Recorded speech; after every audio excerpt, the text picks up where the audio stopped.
آپس کی جو لڑائی ہوتی ہے وہ کیسے شروع ہوتی ہے، اللہ تعالیٰ نے اس کے اسباب بتائے اور فرمایا کہ کوئی کسی کا مذاق نہ اڑائے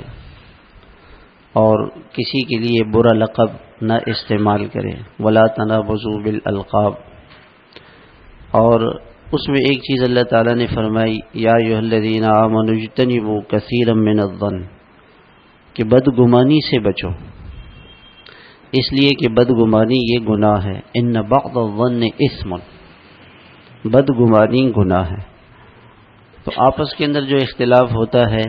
اور انتشار ہوتا ہے وہ بدگمانی سے ہوتا ہے، مسلمان پر برا گمان کرنا، اور یہ بہت بڑا گناہ ہے۔ پہلے آدمی بدگمانی کرتا ہے، پھر اس کے بعد تجسس کرتا ہے، تو پیچھے پڑ جاتا ہے کہ یہ کیا کر رہا ہے، اس کی ٹوہ میں لگا رہتا ہے، اس کے دیکھتے رہتے ہے اس کی چیزوں کو، کیا کر رہا ہے، کہاں جا رہا ہے، کس سے مل رہا ہے، اور پھر اس کی غیبت کرتا ہے۔ پھر اس لیے اللہ تعالیٰ نے ان سب کو اکٹھا بیان کیا کہ بدگمانی نہ کرو، تجسس نہ کرو اور غیبت نہ کرو، کہ یہ بڑے بڑے گناہ ہیں، اور ان گناہوں کی وجہ سے جتنے بھی انتشار ہے آج گھروں میں اور کارخانوں میں، بازاروں میں، خاندانوں میں،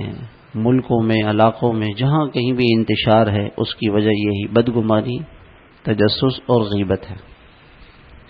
ان گناہوں کی وجہ سے پورا معاشرہ تباہ ہو جاتا ہے، پورے گھر کو آگ لگ جاتی ہے، غیبت گھر کو آگ لگا دیتی ہے اور تباہ کر دیتی ہے۔ جس گھر میں غیبت ہوگی اس گھر میں آگ ہے، اب یہ آگ پورے گھر کو جلا دے گی۔